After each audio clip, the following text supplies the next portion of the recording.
Hello guys and welcome back to our YouTube channel that is pharmacy. So आज की इस video lecture के अंदर हम स्टार्ट करने वाले हैं फिफ्थ सेमेस्टर का एक नया टॉपिक जिसका नाम है इंडस्ट्रियल फार्मेसी। काफी समय हो गया है हमारे चैनल पर हमने वीडियो अपलोड नहीं की है। There was some technical issues we are dealing with, but now from onwards we will try to provide lectures every day. Okay, so without any delay let's begin. जैसा कि मैंने आपको बताया कि हम पढ़ने वाले हैं इंडस्ट्रियल फार्मेसी। सो पढ़ने से पहले मैं आपको बेसिक्स बता दूं कि हम किस तरह से कवर करने वाले हैं। सबसे पहले हम देखेंगे कि किसी भी सब्जेक्ट को अगर हम स्टार्ट करेंगे तो हम स्टार्ट करेंगे 3 पोर्शन में, उसको डिवाइड करेंगे। सबसे पहले हम ये पढ़ेंगे कि वो होता क्या है, दूसरा ये पढ़ेंगे कि वो क्यों है, और तीसरा ये पढ़ेंगे कि कैसे हमको उसकी स्टडी करनी है या उस सब्जेक्ट को किस तरह से हमें पढ़ना है। उसमें ये नहीं पढ़ेंगे कि मतलब सब्जेक्ट्स जो है उसको इस तरह से कवर करना या ये पॉइंट इंपॉर्टेंट है या पॉइंट इंपॉर्टेंट है, नहीं, उस सब्जेक्ट की हम डिटेलिंग देखेंगे कि कैसे। ठीक है।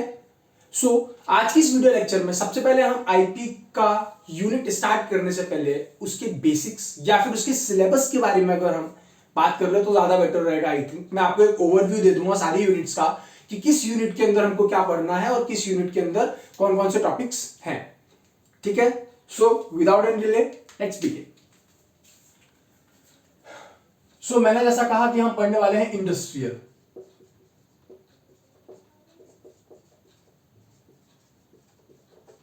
राइट, सिंपल सा। जैसा मैंने आपको बताया कि हर सब्जेक्ट के अंदर 5 यूनिट है और 5 यूनिट आपको पढ़नी रहेगी।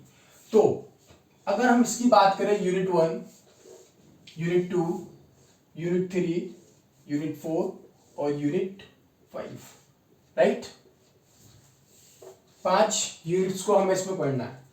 ठीक है। सो देख लेते हैं किस यूनिट के अंदर हमें क्या कवर करना है। ओके,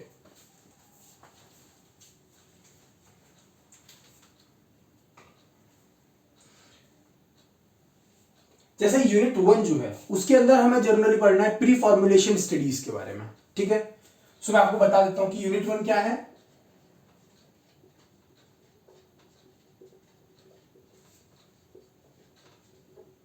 प्री फॉर्मुलेशन स्टडीज के बारे में पढ़ना है यूनिट 1 के अंदर।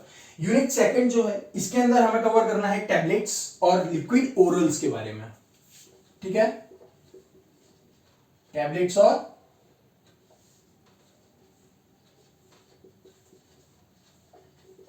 लिक्विड ओरल्स के बारे में हमें कवर करना है। ठीक है। इसके बाद में जो 3rd यूनिट है, 3rd यूनिट के अंदर हम कवर करेंगे कैप्सूल्स के बारे में पढ़ेंगे और पैलेट्स के बारे में पढ़ेंगे कि कैप्सूल्स और पैलेट्स क्या होते हैं। ठीक है।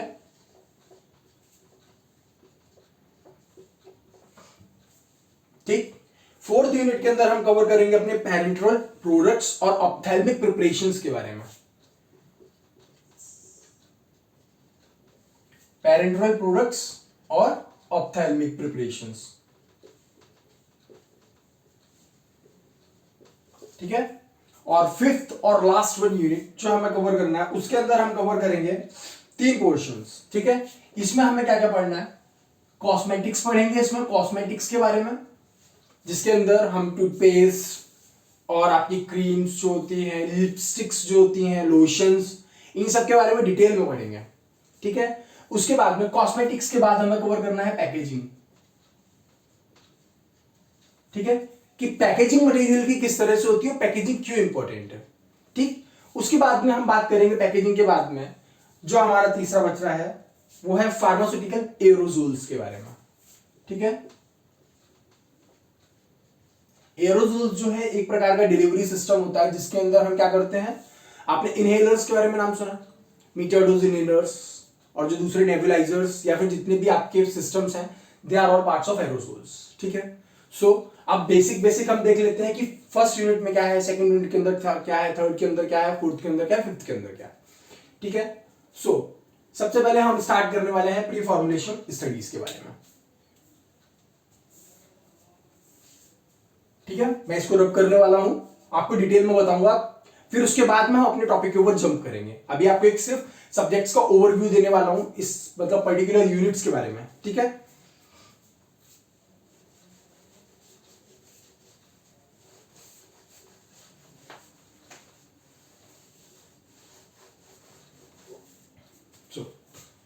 चलिए स्टार्ट करते हैं। फर्स्ट यूनिट हमारी जो है वो है हमारी प्री फॉर्मुलेशन स्टडीज, राइट। सो सबसे पहले हम ये जान लें कि फार्मास्यूटिकल इंडस्ट्री क्या है, फार्मास्यूटिकल इंडस्ट्री की हमें क्यों जरूरत है, ठीक है, और क्यों हम इसको पढ़ते हैं। मैंने कहा कि हम सब्जेक्ट को कैसे पढ़ने वाले हैं, कि कोई भी सब्जेक्ट क्या है, ठीक है, फिर क्यों, क्यों मतलब हमको पढ़ना उसके ऑब्जेक्टिव्स, राइट, और फिर आता है कैसे,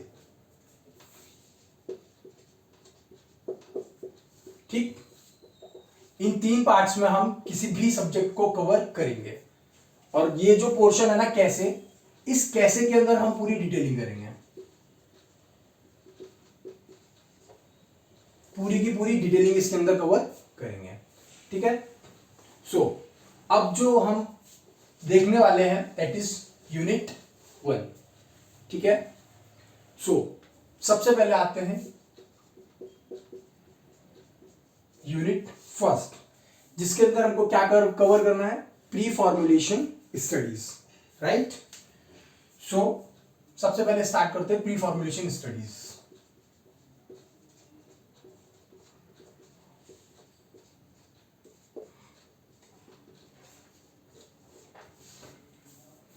ठीक है। सो प्री फॉर्मुलेशन स्टडीज के अंदर हम नाम को अगर देखें तो नाम के अंदर ही लिखा हुआ है प्री और फॉर्मुलेशंस, मतलब कि कोई भी किसी भी प्रकार का अगर आप फॉर्मुलेशन बना रहे हैं, चाहे वो लिक्विड डोजेस फॉर्म हो, सॉलिड डोजेस फॉर्म हो, सेमी सॉलिड डोजेस फॉर्म हो, या फिर मिसलेनियस डोजेस फॉर्म हो, अगर आपको याद हो तो फर्स्ट सेमेस्टर के अंदर जो आपने स्टैटिस्टिक्स पढ़ी थी, उस स्टैटिस्टिक्स के अंदर आपने डोजेस फॉर्म के पैटर्न्स पढ़े थे कि कितने प्रकार के डोजेस फॉर्म होते हैं। वो जो आपने फर्स्ट सेमेस्टर में पढ़ा था ना, उसकी अब आपको जरूरत पड़ने वाली है वापस लौट के 5th सेमेस्टर में पूरी डिटेल में। वहां पे आपने सिर्फ नाम सुना था कि टैबलेट जो है वो सॉलिड डोजेस फॉर्म का टाइप है, कैप्सूल्स जो है वो सॉलिड डोजेस फॉर्म का टाइप है, कैसे हैं, क्या है, टैबलेट क्या है, कैप्सूल्स क्या है, या फिर जितने भी हैं वो अब हम पढ़ेंगे।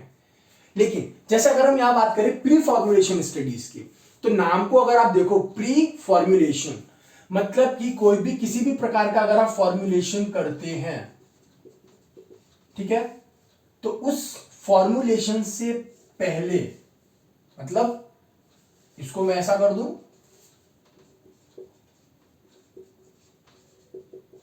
प्री स्टडीज जो होती हैं वो आती हैं फॉर्मुलेशन से पहले, they are called pre formulation studies.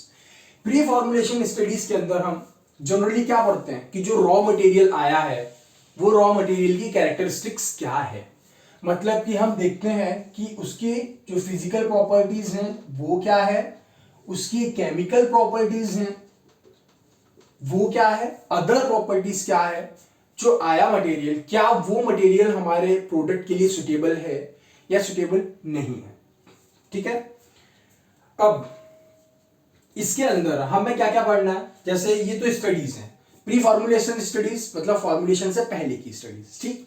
इसके अंदर और जो हम डिटेल में देखेंगे ना वो ये है कि पाउडर्स जो होते हैं, पाउडर्स, क्योंकि रॉ मटेरियल आप लोगे तो पाउडर्स के फॉर्म में लोगे अगर आप सॉलिड डोजेस फॉर्म बना रहे हैं, या फिर आप अगर सेमी सॉलिड डोजेस फॉर्म बना रहे हैं, लिक्विड डोजेस फॉर्म बना रहे हैं, तो लिक्विड डोजेस फॉर्म के अंदर भी आपके सॉलिड पार्टिकल्स का जरूरत पड़ती है, क्योंकि जैसे आप सस्पेंशंस की अगर बात करो बाइफेजिक लिक्विड डोजेस फॉर्म, इमल्शंस की बात करो बाइफेजिक लिक्विड डोजेस फॉर्म, ठीक है।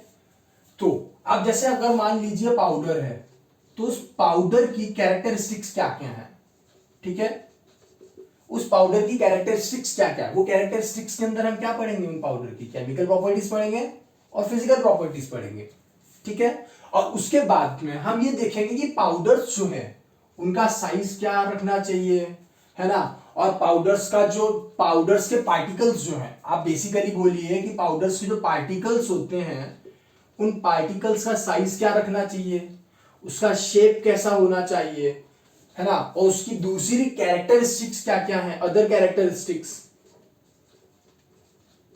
ठीक है, अदर कैरेक्टरिस्टिक्स क्या क्या है, ये सारे के सारे पैरामीटर्स जो आपने यहां देखे, ये सारे के सारे पैरामीटर्स मिलके क्या बनाते हैं, फॉर्म्यूलेशंस को ये बनाते हैं, ठीक है। सो ये तो था आपके प्री फॉर्मुलेशन स्टडीज। इसमें जनरली हमको क्या पढ़ना है कि जैसे मान लीजिए फॉर एग्जांपल अगर मैं आपको बताऊं, आपने पढ़ा ड्राई पाउडर, ठीक है। तो ड्राई पाउडर के अंदर आप देखोगे उसकी फिजिकल प्रॉपर्टीज, जैसे मान लीजिए ड्राई पाउडर्स में अगर आप मान लीजिए मैं एस्पिरिन की बात करता हूँ, for example we are taking aspirin as an example. So aspirin की फिजिकल प्रॉपर्टीज क्या है? फिजिकल प्रॉपर्टीज में क्या क्या आ जाएगा कि उसका कलर कैसा है, ठीक है, उसका ऑर्डर कैसा है, उसका अपीयरेंस कैसा है, ठीक है, उसका मेल्टिंग पॉइंट कैसा है, उसका बॉइलिंग पॉइंट कैसा है, क्या बॉइलिंग पॉइंट है, क्या हमें जो डोजेस फॉर्म चाहिए उसमें ये बॉइलिंग पॉइंट सफिशिएंट रहेगा। ऐसा तो नहीं है कि मान लीजिए फॉर एग्जांपल कि एस्पिरिन की अगर हम सपोजिटरीज बनाने जा रहे हैं, ठीक है, तो क्या सपोजिटरीज उसकी बनाना पॉसिबल है? क्या इस तरह का डोजेस फॉर्म बनाया जा सकता है? अगर बनाया जा सकता है तो उसकी प्रॉपर्टीज के अंदर कौन कौन से चेंजेस करने पड़ेंगे, वो सब। ये तो हो गए फिजिकल प्रॉपर्टीज, राइट। उसके बाद में अगर हम बात करें chemical properties, chemical properties like, जैसे केमिकल प्रॉपर्टीज की अगर बात करें तो chemical properties like for example जैसे इसका आयोनाइजेशन क्या होता है, ठीक है, उसके अंदर आप बोल लीजिए कि कॉम्प्लेक्सेशन की प्रोसेस कैसी है, ठीक है, और आप बोल दीजिए कि चिलेशन की जो प्रोसेस है, चिलेशन चिलेशन किस तरह से कर रहा है ना। और उसके बाद में जितनी भी हैं जैसे बायो आइसोस्टेरिज्म की अगर आप बात करो, ठीक है, क्या जो हम डोजेस फॉर्म बना रहे हैं या जो पाउडर हमने लिया उसका कोई बायो आइसोस्टर है क्या? ये अगर आप ध्यान से देखो ना तो आपको क्या लग रहा है कि यार ये नाम तो कहीं सुने हुए हैं, ठीक है, जैसे मेल्टिंग पॉइंट, बॉइलिंग पॉइंट, या फिर आप सिंपल सा बोलो कि फिजिको केमिकल प्रॉपर्टीज आपने कहीं पढ़ी है क्या फिफ्थ सेमेस्टर में आने से पहले? ऑफ कोर्स आपने पढ़ी है। फोर्थ सेमेस्टर के अंदर जब आप फिजिक्स पढ़ते हैं, फिजिकल फार्मेसी थर्ड, उसके अंदर आप पूरा डिटेल में पढ़ोगे ये। आई थिंक फोर्थ सेमेस्टर में ही है, फोर्थ या थर्ड सेमेस्टर, फोर्थ सेमेस्टर में ही आपके कॉम्प्लेक्सेशन, प्रोटीन बाइंडिंग वगैरह ना, हाँ, तो फोर्थ सेमेस्टर में आप तो ये पढ़ेंगे और वो आपको अल्टीमेटली जरूरत पड़ेगी यहाँ पे लौट के। सो जब भी आप किसी भी सब्जेक्ट को पढ़ें तो मैं आपको एक बेसिक, मतलब आपको एक आइडिया बताना चाहूंगा कि आप किस तरह से पढ़ें। अगर आप पढ़ रहे हैं तो उस सब्जेक्ट की इंपॉर्टेंस को समझें, उस सब्जेक्ट की डे टू डे लाइफ जो होती है उसके अंदर क्या इंपॉर्टेंस है वो समझें। क्या जो सब्जेक्ट आप पढ़ रहे हैं वो अदर सब्जेक्ट से किसी पॉइंट पर जाके कोरिलेट करता है क्या? करता है तो कैसे करता है? अगर आप एक सब्जेक्ट को दूसरे सब्जेक्ट या एक टॉपिक को दूसरे टॉपिक से कोरिलेट करना सीख गए तो GPAT point of view, GPAT के क्वेश्चंस आप बहुत इजीली सॉल्व कर लेंगे, नाइपर के क्वेश्चन भी इजीली सॉल्व कर लेंगे, जीआरई, टॉइफल, जितनी भी अदर एग्जाम्स हैं, कॉम्पिटिटिव एग्जाम्स हैं जिनके अंदर आपके बीफार्म का सिलेबस आता है, उनमें मिसलेनियस के क्वेश्चंस जो आते हैं वो आप आराम से इजीली सॉल्व कर लेंगे, ठीक है। सो डरने की बात नहीं है। आपको लगता होगा कि बहुत टफ है आईपी, यकीन मानिए बी फार्मेसी के जितने भी सब्जेक्ट है ना सब सिंपल है, एक भी सब्जेक्ट ऐसा नहीं जो टफ हो। इवन यहाँ तक कि मेडिसिनल केमिस्ट्री का जैसा हाइप बना के रखा उन्होंने कि बहुत टफ है, बहुत सिंपल है, सही तरीके से पढ़ोगे बहुत सिंपल है। मैं आपको पढ़ाऊंगा आगे चल के मेडिसिनल केमिस्ट्री भी, बहुत सिंपल है, हो जाएगा सब, है ना। So this is all about pre formulation studies. So ये जो आपने देखा ये तो था फर्स्ट यूनिट। अब हम बात करते हैं सेकेंड यूनिट जिसके अंदर क्या है, टैबलेट्स और कैप्सूल्स के बारे में, राइट। सो इसको मैं रब कर रहा हूं, ठीक है।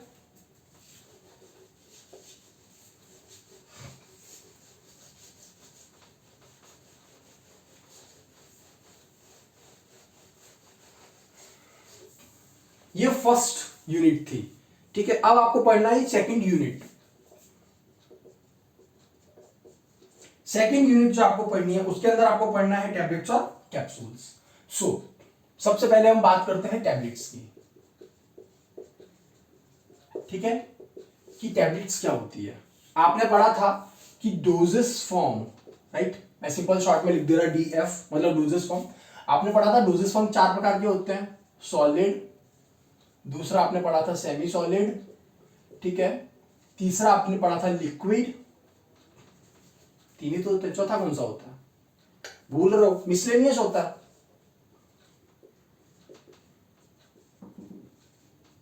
राइट। चौथा जो होता है वो मिसलेनियस होता है जिसके अंदर ट्रांसडर्मल पैचेस या वगैरह जितने भी अदर सिस्टम्स हैं वो सब यहां आएंगे, ठीक है। सो ये जो आप सॉलिड डोजेस फॉर्म का टाइप देख रहे हैं ना, तो इस सॉलिड डोजेस फॉर्म के टाइप्स हैं आपके टैबलेट्स और कैप्सूल्स, ठीक है। टैबलेट्स की अगर बात करें तो टैबलेट्स में आपको क्या क्या पढ़ना है देखो मैं बताता हूं। सबसे पहले तो टैबलेट्स के अंदर हम जो पढ़ेंगे वो पढ़ेंगे इसकी ग्रेनुलेशन मेथड, ठीक है, कि टैबलेट्स जो होती हैं या फिर ग्रेन्यूल्स जो होते हैं वो कैसे बनते हैं। ठीक है, सो ग्रेन्युलेशन मेथड आपकी दो प्रकार की आएगी, वेट और ड्राई। ग्रेन्युलेशन मेथड, इसको जेनेटिकली मॉडिफाइड मत समझ लेना, वो ग्रेन्युलेशन मेथड है ना, नहीं तो किसी को बायोटेक बहुत ज्यादा पसंद हो, पता पड़ा वो जीएम का जेनेटिकली मॉडिफाइड बना रहा हो, तो ऐसा नहीं करना है। ठीक है, ठीक है, मेरे दिमाग में क्वेश्चन आया, मेरे को आप उसका आंसर बताना कि इसका क्या मतलब है। क्या मतलब, जब भी आप किसी भी डोजेस फॉर्म को देखते हो तो आप देखते होगे कि डोजेस फॉर्म का नाम है और फिर उसके आगे लिखा होगा बी डॉट पी डॉट, क्योंकि बताना बीपी क्या है, ब्लड प्रेशर, देखते हैं क्या, बताना मेरे को, आप कमेंट करके जरूर बताना कि आपको क्या लगता है ये बी डॉट पी डॉट क्या है। ठीक है, इसके ऊपर भी अपने को बहुत अच्छे से डिटेल से पढ़ना है, फर्स्ट सेमेस्टर के सब्जेक्ट्स में ये आपको अच्छे से पढ़ा दूंगा मैं। ठीक है, ग्रेन्युलेशन मेथड आपको पढ़ना है, उसके बाद में आपको पढ़ना है कि एक सिंपल सा बताता हूं आपको डायग्रामेटिक फॉर्म। जैसे आपने ये पाउडर लिया, राइट, ये आपका क्या है, रॉ मटेरियल। ठीक, this is the raw material, handwriting थोड़ी गंदी है, देख समझ लेना। ठीक है, रॉ मटेरियल है, ये रॉ मटेरियल कहां गया आपके, हाँ ऐसा है क्या, चलो ऐसा कर लेते हैं, ये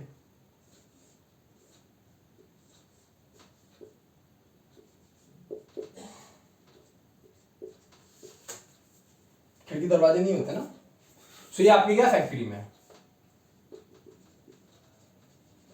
ठीक है, फैक्ट्री में क्या है, फैक्ट्री के अंदर है मशीन्स जो क्या करेंगी, रॉ मटेरियल के साथ में ऑपरेट करेंगी, रॉ मटेरियल्स को फॉर्म देगी, रॉ मटेरियल्स को बनाएगी और रॉ मटेरियल्स को एक प्रॉपर शेप या फॉर्म देके उसको वो मशीन्स के थ्रू हम क्या करते हैं, उसको डोजेस फॉर्म बनाते हैं उसका। ठीक है, उसका डोजेस फॉर्म हम बनाते हैं। सो ये तो था कि रॉ मटेरियल्स कैसे आया, फैक्ट्री के साथ मशीन से मिलकर कैसे बना। तो ये जो आप देख रहे हो ना, ये डोजेस फॉर्म, जैसे मान लीजिए डोजेस फॉर्म, फॉर एग्जांपल अगर मैं बोलूं कि डोजेस फॉर्म है टैबलेट, तो टैबलेट को कैसे बनाएंगे, तो जो मेथड्स टैबलेट को बनाने के लिए आती है, ग्रेन्यूल्स को बनाने के लिए आती है ग्रेन्युलेशन मेथड, टैबलेट्स को बनाने के लिए आती है डायरेक्ट कंप्रेसिंग मेथड, राइट। इसमें कुछ आज में आपको क्या लेना है, पाउडर्स लेने हैं, डोजेस फॉर्म। आप जैसे फैक्ट्री है, फैक्ट्री में मशीन्स हैं, मशीन्स के साथ में जब डोजेस फॉर्म बनाते हो तो डोजेस फॉर्म ऐसा नहीं है कि आपने पाउडर लिया, पाउडर को एकदम से मस्त पंच करके आपने रखा और बना दिया, लो पाउडर दे दिया हमने, ऐसा नहीं होता। आप जब कितना भी पाउडर आप दबाने की कोशिश करो ना, अदर एक्सिपिएंट्स के अलावा, अगर आपने उसमें एक्सिपिएंट्स, प्रॉपर एक्सिपिएंट्स अगर आपने ऐड नहीं किए हैं तो वो डोजेस फॉर्म नहीं बन पाएगा। ठीक है, समझ में आ रही ना, वो डोजेस फॉर्म नहीं बन पाएगा। सो आपको क्या करना पड़ेगा, डायरेक्ट कंप्रेसिंग मेथड्स जब अप्लाई करोगे आप, तो आपको रॉ मटेरियल्स लेना है, रॉ मटेरियल्स के साथ में फॉर एग्जांपल लाइक जैसे कि आपको जो जो ऐड करना है वो आपके लुब्रिकेंट हो सकते हैं, बाइंडर्स हो सकते हैं, ठीक है, आपके एजेंट्स हो सकते हैं, एंटीऑक्सीडाइजिंग एजेंट्स, या फिर आप बोल सकते हैं एंटीऑक्सीडाइजिंग एजेंट्स। आई थिंक एंटीऑक्सीडाइजिंग एजेंट्स इस केस में आपके यूज इतने ज्यादा नहीं होंगे, करते हैं स्टेबिलिटी को इंक्रीज करते हैं वो ऐसे सब्सटेंसेस या ऐसे पाउडर्स जिनके अंदर ऑक्सीडेशन की टेंडेंसी ज्यादा होती है, तो उसको प्रिवेंट करने के लिए हम एंटीऑक्सीडेंट्स यूज करते हैं।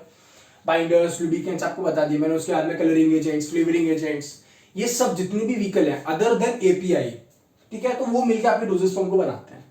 ठीक है, सिंपल सा। तो इसके बाद आपने ये पढ़ लिया डायरेक्ट कंप्रेशन मेथड। और डायरेक्ट कंप्रेशन मेथड क्या होता है, डायरेक्ट कंप्रेसिंग मेथड के अंदर आप जो एक्सिपिएंट्स यूज करते हैं उन एक्सिपिएंट्स को बोलते हैं डायरेक्ट कंप्रेसिंग एक्सिपिएंट्स। ठीक है, डायरेक्ट कंप्रेसिंग एक्सिपिएंट्स। इसके बाद में अगर हम बात करें कि टैबलेट कोटिंग कैसे होती है, नाम से ही समझ में आ रहा है टैबलेट कोटिंग। टैबलेट की कोटिंग किस तरह से होती है, हम कोटिंग क्यों करते हैं, टैबलेट्स तो हमने सीधा सिंपल सा जैसे डोजेस फॉर्म बनाया, सीधा डोजेस फॉर्म बना के हमें दे देना चाहिए।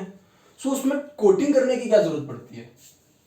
ठीक है, कोटिंग करने का जो मेन मोटिव होता है वो क्या होता है, सबसे मेन मोटिव कोटिंग करने का जो होता है वो होता है बिटरनेस जो होती है ना किसी भी सब्सटेंस की, कड़वाहट जो होती है, या फिर आप बोल सकते हैं कि आपने खाया, मान लीजिए मैं आपको अगर बताऊं, जैसे नीम की गोली है, नीम से मैंने अगर एक्सट्रैक्ट निकाला और नीम से जस्ट गोली बनाई, सॉलिड डोजेस फॉर्म बना, आपको दे दिया, आप खा पाओगे क्या उसको? या करेले से मैंने निकाल के दिया, आप खा पाओगे क्या उसको? जो खा जाते हैं उनकी तो बात नहीं कर रहा मैं एक्चुअल में जो नॉर्मल होते हैं ना, नॉर्मल पर्सन जो एक्चुअल में इसको इंटेक्ट नहीं करते हैं, हैबिचुअल नहीं होते, वो अगर लेंगे ना तो उनको कड़वा लगेगा। वो ज्यादा कड़वाहट अगर होती है ना, तो कई बार आपने देखा होगा, जैसे बच्चे हैं, पेडियाट्रिक अगर ड्रग्स की बात करूं तो बच्चे जो होते हैं, बच्चे क्या होते हैं, कड़वी चीज नहीं खाते। वो बोलते हैं नहीं नहीं, मेरे को अगर आप दिलवा रहे हो ना सिरप, तो मेरे को चॉकलेट फ्लेवर की चाहिए, मेरे को स्ट्रॉबेरी फ्लेवर चाहिए, या मेरे को मैंगो फ्लेवर चाहिए। वो फ्लेवरिंग मतलब अलग अलग फ्लेवर्स के साथ में मांगते हैं, ठीक है? क्यों? ताकि ये जो ड्रग है ना, उसमें उनको लगता है कि वो दूसरे मतलब चीजें खा रहे हैं, पर उनको स्वाद आता है स्वीटनिंग एजेंट के साथ साथ में।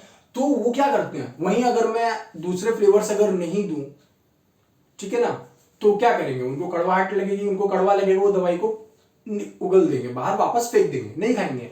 तो उस चीज को मास्क करने के लिए जनरली हम करते हैं कोटिंग।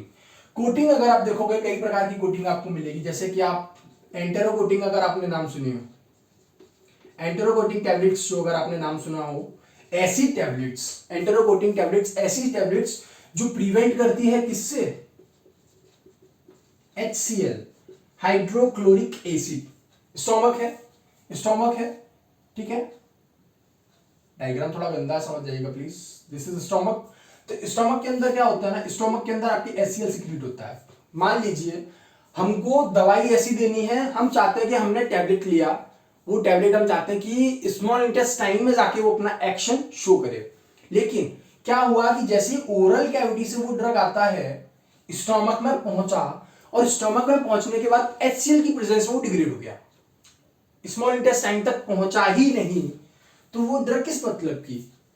सो इसीलिए हम एंटेरो कोटिंग टैबलेट्स कर देते हैं उनके ऊपर, टैबलेट्स के ऊपर, जनरली जो ड्रग फॉर्म हमने बनाया, डोजेस फॉर्म, उसके ऊपर ऐसे पॉलीमर्स की हम कोटिंग कर देते हैं, ठीक है? ऐसे पॉलीमर्स हम लगा देते हैं उसके ऊपर, ताकि HCl की प्रेजेंस में वो डिग्रेड ना हो। और डिग्रेड होते हैं पर एक सर्टेन टाइम पीरियड के अंदर होते हैं, और हमें पता है कि वोवल मूवमेंट जो होता है वो कितना तेज होता है, ड्रग को स्टोमक से इंटेस्टाइन तक पहुंचने में कितना टाइम लगता है। These are all clinical studies, ये सारे का सारा डेटा जो होता है क्लिनिकल स्टडीज के बेसिस पर। तो जैसे मान लीजिए इंटेस्टाइन जो है, जैसे समझिए कि जैसे आपने लिया, और ये स्टोमक आपने लिया, ठीक है? स्टोमक थी ये,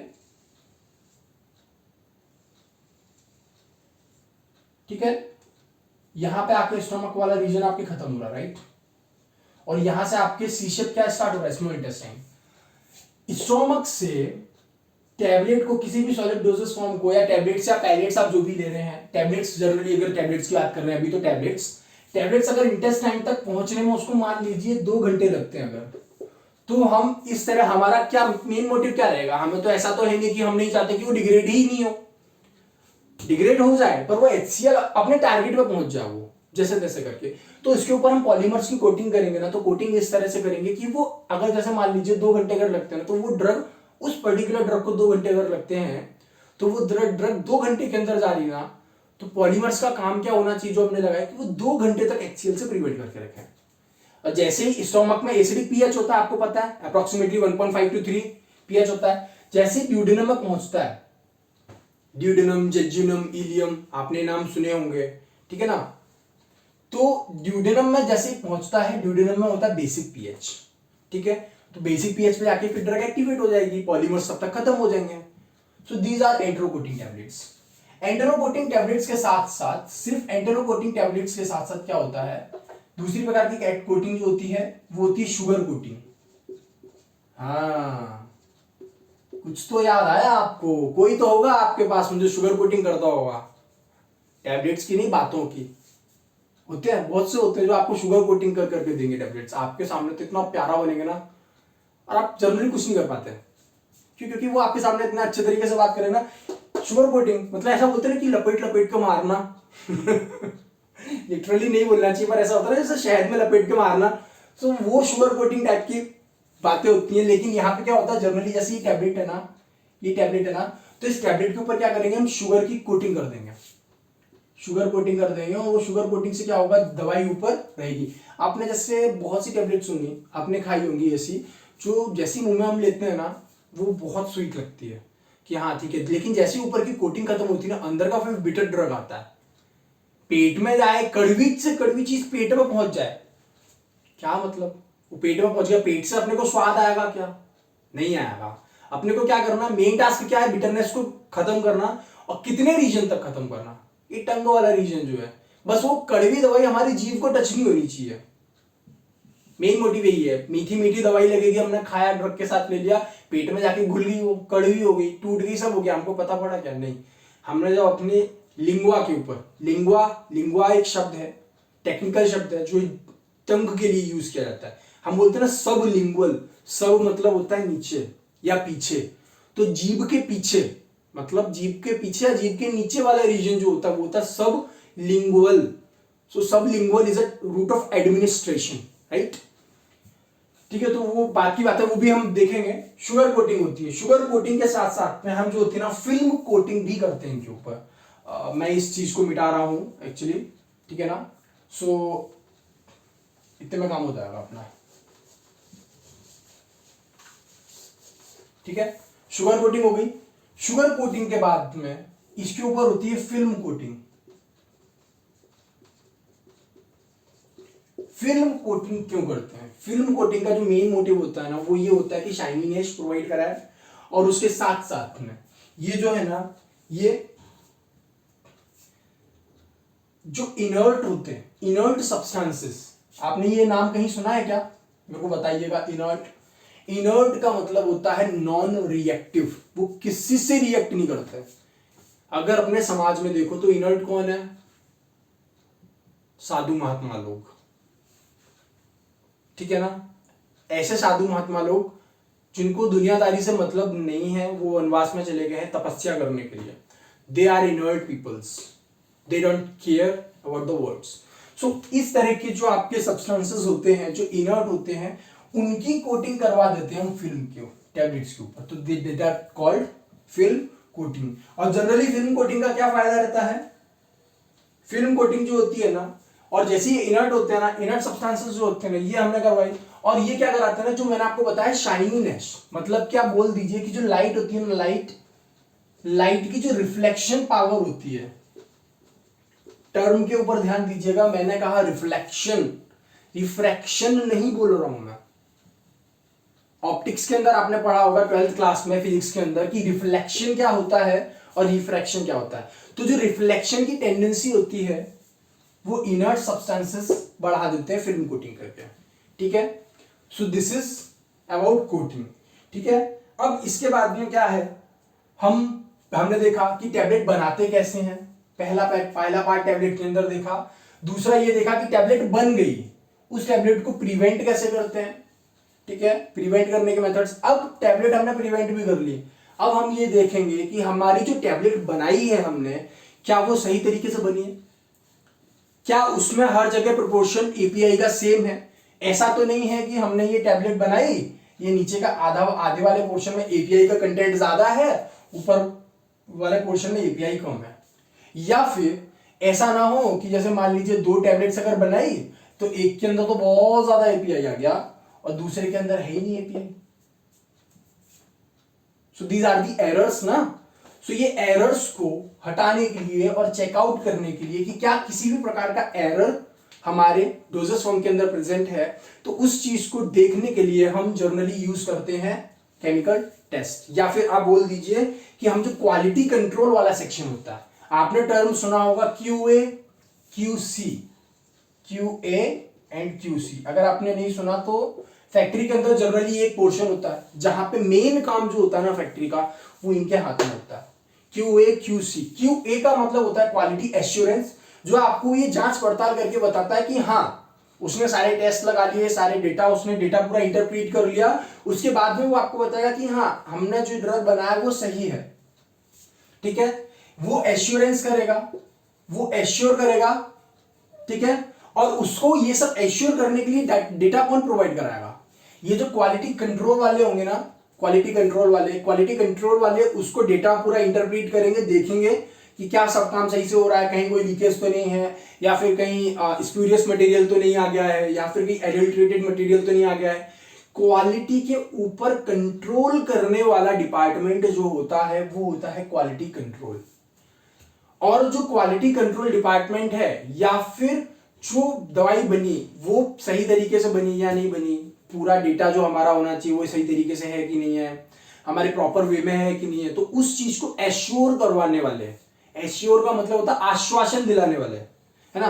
तो उस चीज को एश्योर करने वाला डिपार्टमेंट जो होता है वो होता है क्वालिटी एश्योरेंस, कि क्वालिटी को एश्योर कराता है कि हाँ क्वालिटी जो है वो सही है, ठीक है। तो this is quality control and quality assurance department, ठीक है।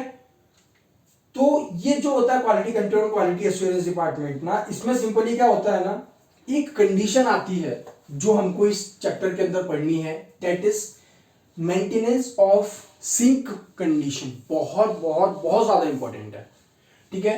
क्यों? क्योंकि मैं आपको बताऊंगा कैसे, ठीक है। So I am rubbing this, okay. इतना समझ में आ गया होगा आई होप, ठीक है। नहीं आया हो तो पॉज कर लीजिए, 2 मिनट का ब्रेक ले लीजिए, वापस वीडियो पे वापस जाइए, फिर से देखिए। अभी तो मैं आपको सिर्फ बेसिक बता रहा हूँ, सरफेशियल की आउटलाइन कवर हो जाए। मेरा जो मेन मोटिव होता है ना पढ़ाने का तरीका, वो ये है कि पहले एक बार आउटलाइन बना लीजिए, आउटलाइन बनाने के बाद उसमें फिलिंग करिए। तो आप सेम नॉलेज के बेसिस पे भी ऐसा ही करिए, पहले किसी भी चैप्टर का आउटलाइन बनाइए कि उस चैप्टर के अंदर हमें क्या पढ़ना है, फिर उसको डिटेल में कवर करेंगे, ठीक है। सो इसके बाद में जो आता है वो आता है आपके क्वालिटी कंट्रोल, और आपके क्वालिटी कंट्रोल के अंदर प्रोसेस होती है, इसके अंदर एक कंडीशन आती है, इसमें बोलते हैं मेंटेनेंस ऑफ सिंक कंडीशन। ये जनरली बायोस्टैटिक्स का पार्ट है जो आपको सेमेस्टर 8 में जाके पढ़ना रहेगा। बायोस्टैटिकल्स, चार्ट फॉर्म या फिर डेटा मतलब पूरा इंटरप्रेट करने वाला जो सेक्शन होता है वो बायोस्टैटिक्स में आता है। सो ये कंडीशन जब हम पढ़ेंगे ना, काफी लंबा चौड़ा टॉपिक है, ठीक है, इंपॉर्टेंट भी है, तो हम इसको डिटेल में पढ़ेंगे आगे चल के, ठीक है। तो उसके बाद में हम बात करते हैं रैंडम सैंपलिंग होती है इसके अंदर, ठीक है। इसके बाद में अगर हम बात करें कि ऑफिशियल और नॉन ऑफिशियल टेस्ट जो होते हैं, ठीक है, हमने क्वालिटी एश्योर कर लिया, हमने प्रोडक्ट लिया, प्रोडक्ट बना लिया, प्रोडक्ट बनाने के बाद में हमने उसके अंदर एश्योरेंस भी कराया, ठीक है, और ठीक है क्वालिटी को एश्योर भी किया। अब हमारा ड्रग हो गया, ठीक है, सब क्वालिटी उसके अंदर पूरा प्रॉपर हमको मटेरियल मिल गया, हमारी टैबलेट अच्छे से रेडी है। अब उसके अंदर हम लगाएंगे उसके टेस्ट, दूसरी टेस्ट आईपी में जो दिए हुए हैं वो, और नॉन आईपी में दिए हुए हैं वो, दोनों टेस्ट, ठीक है। IP, non IP, USP, non USP. Simple सा मतलब ये है कि जो ऑफिशियल टेस्ट हैं, जो किसी भी स्टैंडर्ड या रेफरेंस बुक के अंदर आपके दिए हुए हैं, पहले उनको देखेंगे, और नॉन रेफरेंस वाले जो हैं उनको भी देखेंगे, ठीक है। तो जैसे आपके मान लीजिए ऑफिशियल टेस्ट जो होते हैं उसके अंदर कौन कौन से आते हैं, जैसे हार्डनिंग जो होती है, हार्डनिंग की हम रेंज पढ़ते हैं कि हार्डनिंग की क्या रेंज है। उसके बाद में हम उसका डिसोल्यूशन टाइम देखते हैं कि कोई ड्रग हमने जैसे टैबलेट लिया, वो टैबलेट को हमने बीकर के अंदर रख दिया डिसॉल्व होने के लिए, वो कितनी देर में डिसॉल्व हो रही है ड्रग, तो उसके बारे में भी हम देखेंगे, ठीक है। मान लीजिए कि ड्रग है, ड्रग को डिसॉल्व होने में ड्रग को डिसॉल्व होने में अगर लगा मान लीजिए 2 घंटे, सपोज करके चलिए 2 घंटे लग रहे हैं ड्रग को डिसॉल्व होने में, डिसोल्यूट होने में, तो क्या वो ड्रग हमारे काम की है? हमको एक्शन अभी चाहिए, दवाई अभी, तो क्या हमको एक्शन अभी चाहिए? अभी दवाई खाएंगे, एक्शन 2 घंटे बाद आना चालू होगा, 2 घंटे बाद भी एक्शन आना चालू नहीं होगा, तब वो डिसोल्यूट होगा, फिर पहले डिसइंटीग्रेट होगा, फिर डिसोल्यूट होगा, फिर एब्जॉर्ब होगा, फिर डिस्ट्रीब्यूट होगा, फिर जाके अपने रिसेप्टर से जुड़ेगा, तब जाके कहीं एक्शन देगा। सो हमको ऐसी ड्रग चाहिए क्या? बिल्कुल नहीं चाहिए, ठीक है। सो ये हम पढ़ेंगे। उसके बाद में हम उसका डिसइंटीग्रेशन देखेंगे। डिसइंटीग्रेशन के बारे में अगर आप बात करो ना, तो डिसइंटीग्रेशन एपरेटस आता है, वो क्या होता है, किस तरह का होता है, पीछे पूरी की पूरी एक मोटर लगी होती है, इस तरह से मशीन है ना, और इस मशीन के साइड में अगर आप देखोगे, डायग्राम थोड़े खराब है, प्लीज कोऑपरेट कर लीजिएगा, इस तरह से साइड में रोल करने वाली लगी होती है मशीन, जैसे एक इस तरह से मान के चलिए, जैसे ये पावर बैंक है ना, तो इस पावर बैंक को अगर आप देखोगे ना, तो इसको अगर मैं इस तरह से रोटेट कराऊं, इस तरह से गोल गोल घुमाते रहूं, और ये जो सेंटर वाला रीजन है, ये सेंटर वाले रीजन को अगर मैं सेंटर वाले रीजन को खोल लूं, बंद करने का कोई ऑप्शन है जिसके अंदर हम डालते हैं ड्रग और फिर इसको रोटेट कराते रहे, फिर देखें कि ड्रग टूट रहा है कि नहीं टूट रहा, फ्रेजिलिटी आप इसको जिसको बोलते हैं, उसका फ्रेजाइल नेचर है क्या। अगर फ्रेजाइल नेचर ज्यादा है तो इंपोर्ट एक्सपोर्ट में प्रॉब्लम आएगी। हमने बना लिया, बहुत अच्छी ड्रग बनाई है, पर वो ड्रग हल्की सी मतलब हल्का सा शॉक जैसे ही लगता है टूट जाती है। थोड़ा सा शॉक हैंडल नहीं कर पा रही, अगर थोड़ा सा भी शॉक अगर हैंडल नहीं कर पा रही और वो ड्रग हमको कहीं और इंपोर्ट करना हो तो इंपोर्ट कितना केयरफुली करना पड़ेगा, बहुत ज्यादा। इतना ज्यादा बम्पी रोड्स बहुत ज्यादा होते हैं, आपको पता है, ठीक है। तो इतना ज्यादा केयरफुल नहीं हो पाती है, तो हमको उसकी स्टेबिलिटी बढ़ानी पड़ती है। तो वो हार्डनिंग टेस्ट जो होता है वो हमको पास करवाना रहता है। अब जैसे ये मशीन है ना, ये मशीन के साइड में मैंने बताया, ये बताता हूँ किस तरह से होता है। ये इस तरह से राउंड होता है और राउंड के बाद में ये इस तरह से निकला हुआ होता है एक, ठीक है। ये अंदर ही होता है, इसमें अंदर की साइड में इस तरह से प्लेटफॉर्म टाइप का बना होता है, जिसमें क्या होता है जब ये रोटेट करती है ना इस तरह से, ठीक है, रोटेट करने पे क्या होता है ना, ये आती एक दूसरे के ऊपर टैबलेट लुढ़कती रहती है, गिरती है, पड़ती है, एक दूसरे के ऊपर गिरती पड़ती रहेगी। तो उससे फिर हम देख लेंगे कि उसका टाइमिंग क्या है, ठीक है। उसके बाद में हम एनालिसिस करेंगे इसका, ठीक है, ड्रग्स का एनालिसिस करेंगे और प्रूफ करेंगे कि हाँ टाइट्रेशन वगैरह जो भी है वो सब करेंगे। उसके बाद में फिर हम इसका देखेंगे कि टैबलेट्स के बाद में अब हमें पढ़ना रहेगा कि जो लिक्विड ओरल्स जो बने है ना, जो लिक्विड ओरल्स है ना आपके, वो आपको पढ़ने रहेंगे, ठीक है। सो लिक्विड ओरल्स के बारे में जरा सा देख लेते हैं कि लिक्विड ओरल्स क्या होते हैं। लिक्विड ओरल्स जो होते हैं इसके अंदर आपको पढ़ना है कि जो मतलब ओरल्स के बारे में, लिक्विड डोजेस फॉर्म जो आएगा उसके बारे में पढ़नी रहेगी। उसके अलावा हमको जो पैकेजिंग होती है, उस पैकेजिंग में मतलब ब्लिस्टर पैकेजिंग जो होती है या फिर जो दूसरे प्रोसेस होती हैं वो भी हमको इसके बारे में दूसरे जैसे पैलेट्स है, मैंने टैबलेट्स के बारे में बात करा, टैबलेट्स जैसा पढ़ा, टैबलेट्स के साथ साथ में पैलेट्स पढ़ना रहेगा। पैलेट्स क्या होते हैं, छोटी छोटी इस तरह से गोलियां होती है ना, पैलेट। पैलेट शब्द आपको पता है पैलेट कहां से आता है? आपने कभी टर्म सुना है सॉफ्ट पैलेट और हार्ड पैलेट? जब आपकी डाइजेशन वाला सेक्शन, जब डाइजेशन पढ़ते हैं ना तो स्पेशली डाइजेशन माउथ से स्टार्ट होता है। जब माउथ के बारे में पढ़ते हैं ना तो आप अपनी जीभ लेना, मतलब जीभ को आप अपने ऊपर वाले सरफेस पे रोटेट करके देखना, उसके ऊपर थोड़ा घुमा के देखना, उसके बैक साइड में जाना, तो आप देखोगे कि एक रीजन के बाद में ना वो सॉफ्ट एरिया आने लग जाता है। तो जहां तक वो हार्ड होती है ना ऊपर वाला सरफेस, वो होता हार्ड पैलेट, और जहां से वो सॉफ्ट स्टार्ट होना चालू होता है ना वो होता सॉफ्ट पैलेट, ठीक है ना। सो वहां से आप बोल सकते हैं, उससे भी ये टर्म कोरिलेट करता है, तो आपको ये तो समझ में आ गया होगा कि ये ओरल डोजेस फॉर्म है, ठीक है। ठीक है, पैलेट्स के बारे में यही पढ़ना है। अब हम बात करेंगे यूनिट थर्ड के बारे में, ठीक है। यूनिट थर्ड के अंदर आपको क्या पढ़ना है, यूनिट थर्ड में आपको पढ़ना है कैप्सूल्स के बारे में, राइट, ठीक है। जरा एक मिनट रुकिएगा, ठीक है। कैप्सूल्स के बारे में पढ़ना, पैलेट्स के बारे में पढ़ना। यूनिट सेकंड में एक पोर्शन आपका छूट रहा है जो कि है लिक्विड ओरल्स। लिक्विड ओरल्स के अंदर आपको फॉर्मुलेशंस के बारे में पढ़ना रहेगा कि लिक्विड ओरल्स की फॉर्मुलेशन कैसे होती है, उसकी मैन्युफैक्चरिंग कंसिडरेशंस आपको पढ़नी रहेगी कि किस तरह से मैन्युफैक्चर कराना चाहिए। उसके बाद में सिरप्स इलिक्सर्स जो आपके दूसरे लिक्विड डोजेस फॉर्म में उनके बारे में पढ़ना रहेगा। सस्पेंशन, इमल्शंस, फिलिंग किस तरह से करनी चाहिए। मतलब ओवरऑल आप देखेंगे कि लिक्विड जो डोजेस फॉर्म होते हैं, जो लिक्विड डोजेस फॉर्म होते हैं वो लिक्विड डोजेस फॉर्म आपके किस तरह से बनाए जाते हैं, ठीक। वो बनाने के बाद में उनकी फिलिंग कैसी होती है, कितने प्रकार के होते हैं, पूरा डिटेल में देखेंगे। इसीलिए हमने इसका नाम दिया इंडस्ट्रियल। इंडस्ट्री लेवल पर हम देखेंगे कि किस तरह से दवाइयां बनाई जाती हैं, सब कुछ ओवरऑल दवाई कैसे बनी, उसकी पैकेजिंग किस तरह से होती है, कितने टाइप की पैकेजिंग हो सकती है, और फॉर्मुलेशंस किस तरह से होता है, अलग अलग डोजेस फॉर्म जो है वो किस तरह से फॉर्मुलेट होते हैं, वो सब हम इसको पढ़ेंगे, ठीक है। तो ये सेकंड यूनिट। थर्ड यूनिट के अंदर जो आपको पढ़ना है वो आपको पढ़ना है कैप्सूल्स और पैलेट्स, राइट। सो कैप्सूल्स और पैलेट्स के बारे में अगर बात करें तो कैप्सूल्स हम डिटेल में पढ़ेंगे। मैं आपको एक रफ आइडिया दे देता हूँ कि कैप्सूल्स क्या होता है। कैप्सूल्स के बारे में अगर आप देखो तो आपने अगर देखा हो कभी कैप्सूल्स को ओपन करके देखा हो तो आप इस तरह से देखेंगे कि एक बेस होता है, इस तरह से काफी लंबा बेस होता है ना, और एक होता है छोटा सा बेस ऊपर की। सो ये जो होता है ना, दिस इज कॉल्ड बेस, और इसको ऊपर वाले को बोलते हैं कैप, ठीक है। बेस के अंदर हम ड्रग को रखते हैं, ऊपर से कैप लगा देते हैं। सो ये ऐसा है, और कैप्सूल हमारे कैसे हो जाती है, ये इस तरह का डोजेस फॉर्म, ठीक है। ये इस तरह की जो हमारी है, यहां से ये थोड़ी सी, मतलब आप देखोगे ना इस तरह से की कैप्सूल होती है। तो ये नीचे वाला बॉटम वाला पोर्शन और इसके ऊपर जो होती है ना थोड़ी सी डायमीटर जिसका बड़ा होता है वो इस तरह से आती है। तो ये ऊपर वाली कैपिंग टाइप की होती है, ठीक है। इसका जो होती है ना लोअर बेस जो होता है, इस बेस की लेंथ और विड्थ,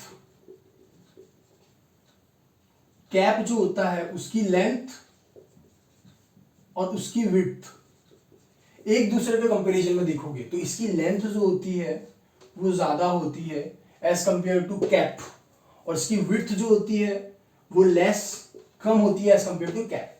आप समझ ही गए होंगे, जब विड्थ इसकी अगर कम है तो इसकी विड्थ क्या होगी, ज्यादा होगी। लेंथ इसकी क्या होगी, इसकी लेंथ कम होगी, ठीक है। सो दिस इज कैप्सूल्स। कैप्सूल्स के बारे में अगर आप देखो कि दो प्रकार के कैप्सूल पढ़ने रहते हैं हमको, ठीक है। पहला आता है हार्ड जिलेटिन कैप्सूल्स, दूसरा आता है आपके सॉफ्ट जिलेटिन कैप्सूल्स, ठीक है। हार्ड जिलेटिन और सॉफ्ट जिलेटिन आप देखोगे, हार्ड जिलेटिन कैप्सूल्स कैसे होते हैं, आप जो नॉर्मल से आप खोल के मतलब बेस डाला, आपकी जो सॉलिड डोजेस फॉर्म में, स्पेशली आप ऐसा बोल लीजिए कि आपकी जो सॉलिड प्रिपरेशंस जो होती है, जैसे कैप्सूल्स के अंदर आप क्या क्या भर सकते हो, छोटी छोटी गोलियां होती हैं, आपने अगर देखी हो तो वो कैप्सूल्स के अंदर रहती है, पाउडर्स रहते हैं, ये सब जो होते हैं ये हार्ड जिलेटिन के अंदर आते हैं। लेकिन अगर सॉफ्ट जिलेटिन की अगर आप बात करो तो सॉफ्ट जिलेटिन का एक बहुत ही बेहतरीन एग्जांपल देता हूं आपको मैं। डावर की गोलियां आती थी पहले हरे कलर की, मार्केट में आई डोंट नो अभी अवेलेबल है होगी, गर्मियों में अगर आपने देखा हो तो डावर की जो गोलियां आती थी ना छोटी छोटी हरी कलर की, पुदीने वाली, डावर पुदीना की जो आती थी, वो अपन क्या करते थे, मस्त उसको फोड़ लेते थे, घोड़ देते थे। तो क्या होता था, ऊपर तो कैप्सूल की जिलेटिन है, ऊपर जिलेटिन है, लेकिन अंदर क्या, लिक्विड। सो वही सॉफ्ट जिलेटिन का मेन काम क्या होता है कि जैसे लिक्विड है, लिक्विड इसके अंदर भरा रहता है, ऊपर से आपकी क्या रहती है, ऊपर से ये रहती है सॉफ्ट जिलेटिन, ठीक है। और ये रहती है हार्ड जिलेटिन इस टाइप की, ठीक है। ये हार्ड जिलेटिन है। इस तरह की जो गोलियां होती है ना, सॉफ्ट जिलेटिन वाली जो गोलियां होती है ना, सॉफ्ट जिलेटिन की जो गोलियां होती हैं इस तरह की, डावर आंवला जो बताई, उसको हम बोलते हैं पर्ल। पर्ल एक मोती होता है, आपको पता है, ठीक है। सो सॉफ्ट जिलेटिन की जो होती है ना, इनको हम बोलते हैं पर्ल, ठीक है। सॉफ्ट जिलेटिन के सिंगल यूनिट को पर्ल बोलते हैं, ठीक है। उसके बाद में आपको क्या पढ़ना है इसमें, कैप्सूल्स का देख लीजिए जाए, सॉफ्ट जिलेटिन कैप्सूल्स हो गया, पूरी डिटेलिंग पढ़ेंगे इनकी। उसके बाद में हम बात करेंगे पैलेट्स, पैलेट्स की भी बता दी मैंने कि फॉर्मुलेशन, पैलेट्स के बारे में देखेंगे, इंट्रोडक्शन, फिर उसका फॉर्मुलेशन देखेंगे, फिर रिक्वायरमेंट्स के बारे में देखेंगे, फिर पैलेटाइजेशन प्रोसेस क्या होती है वो देखेंगे, इक्विपमेंट देखेंगे कि कौन कौन से इक्विपमेंट की हमको जरूरत पड़ती है पैलेट्स बनाने के लिए, ठीक है। तो यहाँ पे आपकी जो यूनिट थर्ड होती है वो खत्म होती है। अब बात करते हैं यूनिट फोर्थ के बारे में, ठीक है। So I am raving this all, ठीक है।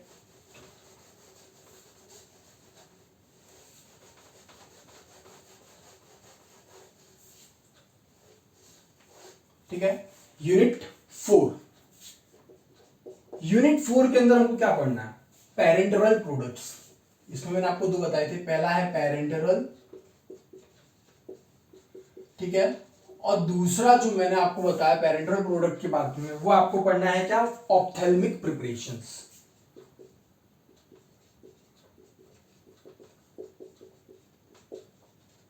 ठीक है। ऑप्थेल्मिक प्रिपरेशंस और पेरेंटरल प्रोडक्ट्स।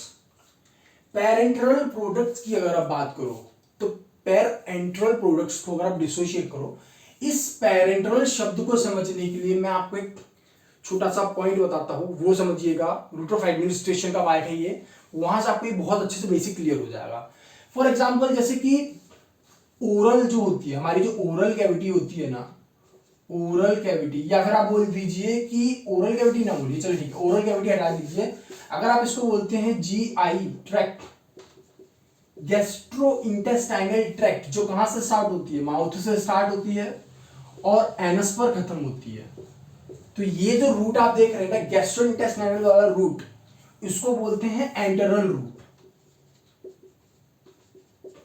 ये एंटेरल रूट इसको बोलते हैं।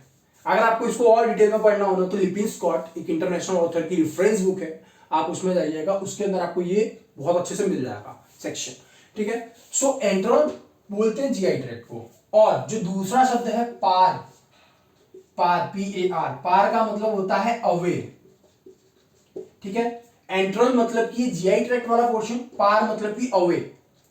सो मतलब क्या होता है कि ऐसे रूट्स ऑफ ड्रग एडमिनिस्ट्रेशन जो हमको सिस्टमिक सर्कुलेशन में पहुंचाने हैं, ठीक है, सिस्टमिक सर्कुलेशन में पहुंचाने हैं, पर वो जीआई ट्रैक्ट के अंदर से होते हुए नहीं जाना चाहिए। तो कौन कौन से रीजन बचे? तो जैसे पेरेंट्रल प्रोडक्ट्स जो होते हैं, कौन कौन से रीजन आपके बचे? आप मान लीजिए जैसे आईवी हो गया, एससी हो गया, आईएम हो गया, है ना, आप बोल दीजिए कि एस डॉट डी डॉट हो गया। आईवी मतलब इंट्रावेनस, सबक्यूटेनियस, इंट्रामस्कुलर, सबडर्मल या जो डर्मल के अंदर लगाया जाता है वो, ये सब क्या है? पार एंट्रल मतलब कि क्या है आपके जीआई ट्रैक्ट इससे अवे है, जीआई ट्रैक्ट से ड्रग एब्जॉर्ब होकर आपके सिस्टमिक सर्कुलेशन में जाती है, और ये क्या करता है? डायरेक्ट इंजेक्शन लगाया, डायरेक्ट इंजेक्शन लगा के सीधा दे दिया। So these are parenteral. उसका कुछ गलत मीनिंग मत निकालिएगा, है ना। तो दिस इज पेरेंट्रल प्रोडक्ट्स। अब देखो पेरेंट्रल प्रोडक्ट्स में आप सबसे ज्यादा आप कौन सा देखते हो? इंट्रावेनस। आप सीधा बोल देते हो आईवी रूट, मतलब सीधा वेन्स में दिया जा रहा है, या आपकी जो ब्लड वेसल्स हैं डायरेक्ट उनमें दिया जा रहा है। सो ऐसे प्रोडक्ट के अंदर मतलब क्या है? ब्लड क्या है? कनेक्टिव टिश्यू, जिसके अंदर क्या है? ग्लूकोज, राइट, जिसके अंदर क्या है? ग्लूकोज। अब आप ये देखोगे कि ग्लूकोज जो है ना, इस ग्लूकोज के अंदर क्या है? ग्लूकोज क्या होता है? किसी भी मॉलिक्यूल को ग्रो करने के लिए ग्लूकोज चाहिए होता है। ये अपन ने कहां पढ़ा है? माइक्रोबायोलॉजी, सेमेस्टर 3 माइक्रोब्स के बारे में आप पूरा डिटेल में पढ़ेंगे, ठीक है, कि मतलब जो हम प्रिपरेशंस करते हैं उनके अंदर ग्लूकोज का क्या रोल होता है। कार्बोहाइड्रेट है, carbohydrate is the source of energy. तो ये सब आपको समझ में आ गया होगा। सो अब देखो क्या इंट्रावेनस, अगर हम डायरेक्ट इंट्रावेनस अगर दे देते हैं ना जिस ब्लड के अंदर, सो अगर मान लीजिए इंट्रावेनस के अंदर कोई बैक्टीरिया अगर है, ठीक है, इंट्रावेनस के अंदर क्या है? अगर कोई बैक्टीरिया प्रेजेंट है आईवी के अंदर और वो ब्लड के अंदर अगर डायरेक्ट चला गया तो क्या होगा? वो ब्लड के अंदर क्या लेगा? ग्लूकोज लेगा और ग्रो करना चालू करेगा। और दवाइयां, ऐसा तो है नहीं कि कोई हष्ट-पुष्ट इंसान हो उसको हम दवाइयां देने में लगे हुए कि ले भाई तू दवाई ले इंट्रावेनस, नहीं नहीं तू ही ले, बीमार को तो नहीं देंगे हम। ऐसा होता है क्या? नहीं ना। सो हम जनरली क्या करते हैं कि जो पेशेंट बीमार है उसी को दवाइयां दे रहे हैं, राइट। अब एक तो पेशेंट ऊपर से बीमार, ऊपर से आपने ऐसा आईवी इंट्रावेनस प्रोडक्ट, आपने ऐसा ये आपके जो पेरेंट्रल प्रोडक्ट है आपने ऐसा पेरेंट्रल प्रोडक्ट बना दिया जिसके अंदर ऑलरेडी बैक्टीरिया है, वो आपने बीमार पेशेंट को दे दिया। वो बैक्टीरिया ग्लूकोज लेता है, अदर सब्सटेंसेस लेता है, फिर क्या करता है? ग्रो कर जाता है। पर्सन बीमार था आपने उसको ठीक करने की जगह क्या कर दिया? और बीमार कर दिया। तो ये चलेगा क्या? नहीं ना। सो दिस इज आपको इंट्रावेनस। तो आप जरा सोचिए कि आईवी किसी भी इंडस्ट्री के अंदर, जब इंडस्ट्री विजिट करने जाते हैं, स्पेशली मैं भी इंडस्ट्री विजिट करने गया हूं, सो पेरेंट्रल वाले सेक्शंस में जनरली कोई इंडस्ट्री आपको नहीं जाने देती। आपको पता है एक बात कि पेरेंट्रल में ना, जब पेरेंट्रल प्रोडक्ट्स बनते हैं ना, वहां स्पीक भी नहीं कर सकते, बोल भी नहीं सकते। क्यों? क्योंकि अगर आप बोलेंगे ना तो आपके माउथ से माइक्रो ऑर्गेनिजम्स जाएंगे जो आपके प्रोडक्ट को कंटामिनेट करेंगे। तो अगर किसी भी व्यक्ति को, सामने वाले व्यक्ति से कुछ चाहिए होता है तो उसके लिए कुछ साइंस और इंडिकेशंस जो होते हैं वो होते हैं, जिनको वो एक दूसरे से इंडिकेशंस और साइन के थ्रू बताते हैं कि वो चाहिए या ये सब्सटेंस चाहिए या वो सब्सटेंस चाहिए, तो बिना बोले वो एक दूसरे को देते रहते हैं। तो इस तरह से पेरेंट्रल प्रोडक्ट्स जो होते हैं वो बनते हैं, और काफी प्रोसेस होती है, काफी लंबी चौड़ी प्रोसेस है पेरेंट्रल प्रोडक्ट्स की, बहुत बड़ा सेक्शन है। तो ये पेरेंट्रल प्रोडक्ट्स है। अब आप समझ में आया पेरेंट्रल प्रोडक्ट्स की क्यों जरूरत पड़ी हमें। आईवी की एक सबसे खास बात कि बायो अवेलेबिलिटी जो होती है किसी भी ड्रग की, वो क्या होती है? 100%। हाँ, 100% ड्रग की बायो अवेलेबिलिटी होती है। क्यों? क्योंकि बाइंडिंग प्रोटीन से इतना ज्यादा नहीं कर पाता अवेलेबल, वो तुरंत ऑनसेट। एक तो क्या, दूसरी बात ये कि इसका ऑनसेट ऑफ एक्शन, ये दो शब्द मैं आपको बताना चाहूंगा, ऑनसेट ऑफ एक्शन और duration of action.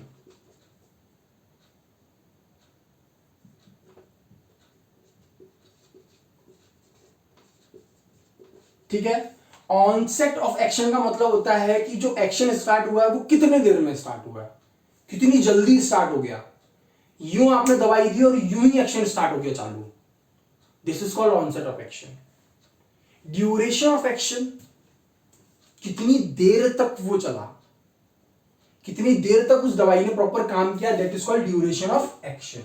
So IV का जो ऑनसेट ऑफ एक्शन होता है वो बहुत फास्ट होता है, तो इसलिए क्या होता है, आईवी को हम जनरली इमरजेंसी कंडीशंस के अंदर प्रोवाइड कराते हैं।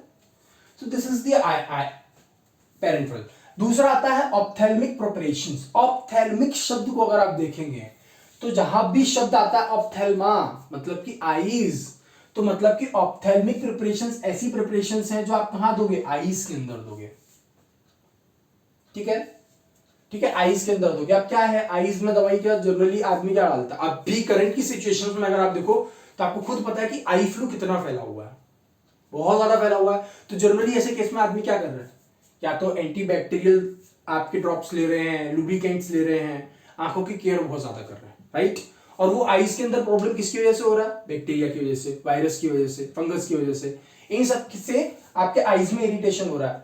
अगर आईज में इरिटेशन हो रहा है और ऑप्थेल्मिक प्रिपरेशंस में अगर आपने प्रॉपर सुटेबल इन्वायरमेंट नहीं रखा और कहीं अगर वो प्रोडक्ट कंटामिनेट हो गया तो आप आईज आपकी जो है वो ठीक होने की जगह और बेकार हो जाएंगे। अच्छा खासा आंख में आई लुब्रिकेंट डाल रहा था व्यक्ति, आंख का कचरा साफ करने के लिए, उसकी आंख ही साफ हो गई। मतलब कि ये कि बेचारे की आई साइट चली गई, खत्म हो गया, अंधा हो गया वो, कुछ भी रिएक्शन कर सकता है, या आंख सूज गई, या की कॉर्निया डैमेज हो गई, लेने के देने पड़ जाए बेचारे को। सो आपको जनरली ये सेक्शन जो है ना, पेरेंटरल प्रोडक्ट्स, ऑप्थेल्मिक प्रिपरेशंस या दूसरे प्रोडक्ट्स जो हैं उनका आपको खासा ध्यान रखना पड़ता है। ठीक है, तो this is all about unit 4। Unit 4 के बाद में आपको इसमें और क्या पढ़ना है, यूनिट में पेरेंटरल हो गया, ऑप्थेल्मिक हो गया। अब जनरली हम जितने भी डोजेस फॉर्म पढ़ेंगे ना, सबका इवेल्युएशन करेंगे, सबको इवेल्युएट करेंगे कि किस तरह से इवेल्युएशन इनका होता है। ठीक है, जांच पड़ताल करेंगे। उसके बाद में आता है यूनिट 5, बहुत इंटरेस्टिंग सब्जेक्ट है ये। ठीक है, यूनिट 5 की अगर आप बात करो तो यूनिट 5 में अगर आप देखोगे ना, तो मैं आपको बताऊं जनरली यूनिट 5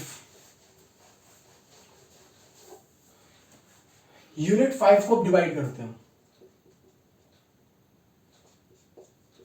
यूनिट 5 को हमने डिवाइड करा 3 सेक्शन में। कौन कौन से 3 सेक्शन है? पहला सेक्शन जो है वो है आपके कॉस्मेटिक्स, दूसरा सेक्शन जो है वो हम पढ़ेंगे पैकेजिंग, और थर्ड सेक्शन जो आपका रहेगा उसके अंदर हम पढ़ेंगे फार्मास्यूटिकल एरोसोल्स। ठीक है,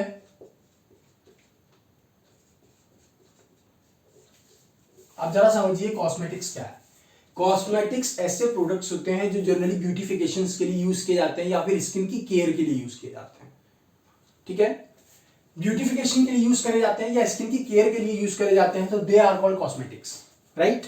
सो कॉस्मेटिक्स के अंदर आपको क्या क्या पढ़ना है मैं आपको बताता हूं। इसके अंदर आपको जितनी भी कॉस्मेटिक प्रिपरेशंस है, जैसे मान लीजिए आपको लिपस्टिक पढ़नी है, ब्रूम स्टिक पढ़ना है, उसके बाद में आपको क्या पढ़ना है, टूथपेस्ट हो गया, है ना, और टूथपेस्ट के बाद में आपकी कोल्ड क्रीम्स हो गई, शैम्पूज, वेनिशिंग क्रीम्स जो होती हैं, है ना, toothpaste, hairs dyes, hair dyes मतलब हेयर्स डाइज क्या, हेयर डाइज, उसके बाद में सनस्क्रीम्स, ये सारी की सारी प्रिपरेशंस जो है वो आपके आती है कॉस्मेटिक्स।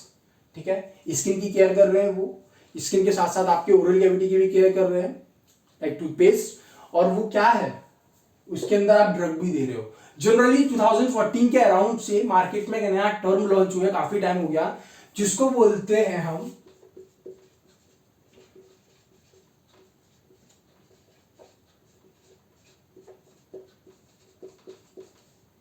फार्मा कॉस्मोस्यूटिकल्स। मतलब कि इसके अंदर क्या है, आप जनरली डिवाइड करके देखोगे ना, तो ये फार्मेसी, कॉस्मेटिक दोनों को मिक्स कर दिया। मतलब हम क्या हुआ, हमने इस तरह के टूथपेस्ट बनाना चालू कर दिया। जनरली टूथपेस्ट का क्या काम होता है, क्लींजिंग पर्पस होता है, दांत में एसिडिटी को मेंटेन करे और क्लीन करे।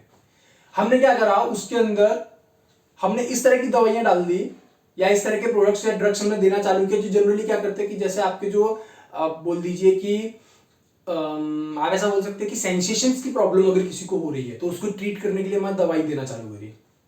पहले क्या देते थे, पहले टैबलेट्स, कैप्सूल्स ये सब देते थे, लेकिन अब हमने क्या करा, हमने टूथपेस्ट में दे दिया। क्या आपकी टूथपेस्ट में नमक है या नहीं, बताना आप मेरे को जनरली आइडिया याद आ गया था, बस ऐसे मैंने बोल दिया। सो वही हमने करा क्या कि हम टैबलेट और कैप्सूल्स देने से अच्छा है कि हम उसको क्या करें, टूथपेस्ट में दे दें, तो जनरली दूसरे व्यक्ति भी जो वो भी यूज कर पाएंगे, इजीली अवेलेबल रहेगा। तो these are types of cosmetics. जैसे इस क्रीम्स जो होती हैं, क्रीम्स पहले क्या होती थी, पहले मॉइस्चराइजिंग क्रीम्स जो होती थी वो करने के लिए, मॉइस्चराइज करने के लिए यूज करते थे।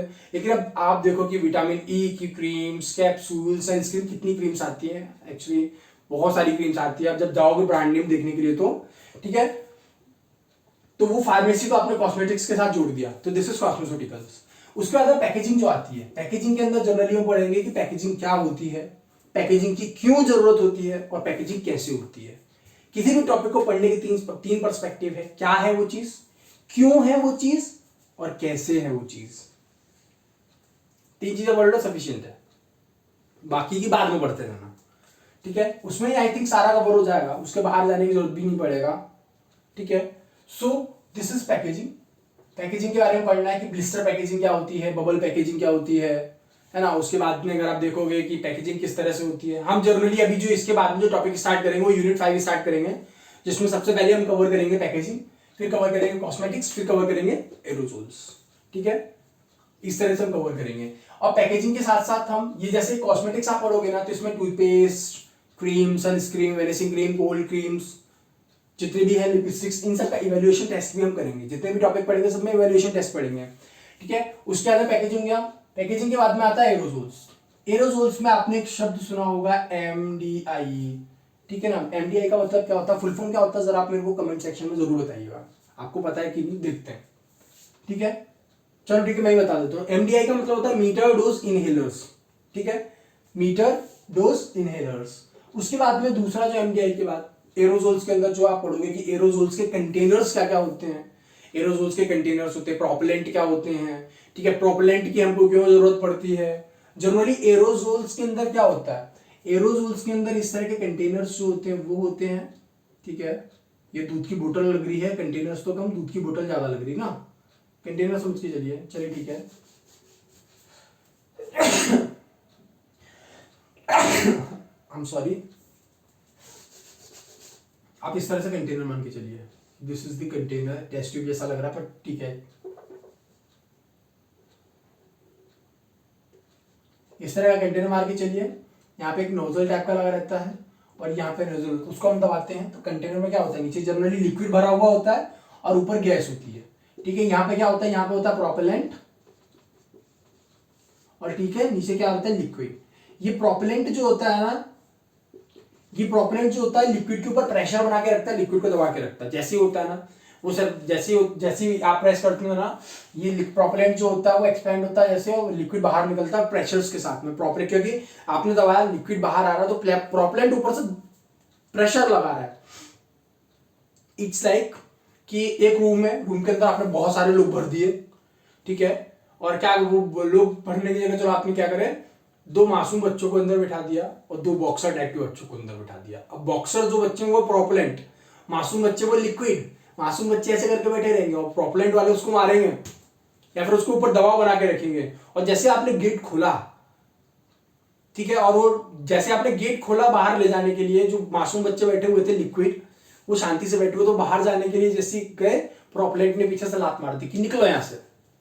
सेम केस यही है, प्रोपेलेंट प्रेशर बना के लगता है लिक्विड के ऊपर, और जैसे आप प्रेस करते हो, नोजल को दबाते हो, और नोजल को दबाने का लिक्विड जैसे बाहर आता है ना, प्रोपेलेंट ले बेटा जाओ बाहर।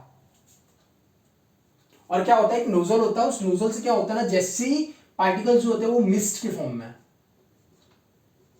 स्प्रे मिस्ट के फॉर्म में जो होते हैं, high pressurized liquid doses form जो होते हैं, दे आर कॉल्ड एरोसोल्स, ठीक है। और जैसे प्रेशराइज्ड फॉर्म्स जो होते हैं, जैसे आपने दबाया प्रेशर्स के साथ में उस नोजल से, ये आपके डोजेस फॉर्म बाहर आ जाती है, ठीक है। जैसे आपने प्रेस करा डोजेस फॉर्म बाहर निकल के आ जाती है। तो they are the basic concept of aerosols. I hope आपको समझ में आया होगा। This is the basic introduction of any chapter. हमने जितनी भी यूनिट्स थी सारा बेसिक इंट्रोडक्शन मैंने आपको बता दिया है, ठीक है। आई होप आपको मेरी वीडियो पसंद आई होगी।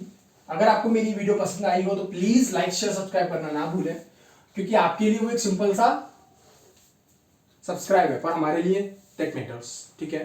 मेहनत करते हैं यहाँ पे, और मैं कोशिश करूंगा कि आपको डेली वीडियो प्रोवाइड करा दूं, एक नहीं तो 2, ठीक है। मैं आपको प्रोवाइड कराते रहूंगा डेली वीडियो, काफ़ी प्रॉब्लम्स की वजह से हम अभी मतलब नई वीडियो शूट कर पा रहे थे। सो मिलते हैं आप लोगों से नए लेक्चर्स के अंदर। और हाँ, जाने से पहले एक बात बोलूँगा कि अगर आपको किसी भी सब्जेक्ट्स के अंदर प्रॉब्लम आती है तो प्लीज़ आप कमेंट सेक्शन में हमें ज़रूर बताइएगा, या फिर अगर आपको कोई टॉपिक समझ में नहीं आता है, या फिर अगर आपको लग रहा है कि मैं बहुत फास्ट पढ़ा रहा हूँ, मेरे को थोड़ा स्पीड स्लो करने की ज़रूरत है, तो आप ज़रूर हमको कमेंट सेक्शन में ज़रूर बताइएगा, ठीक है। सो मिलते हैं आप लोगों से नई वीडियो लेक्चर्स के अंदर हमारे टॉपिक के साथ में। यूनिट 5 स्टार्ट करने वाले हैं जिसमें हम पैकेजिंग स्टार्ट करेंगे। तब तक के लिए stay safe and stay happy. Bye bye guys.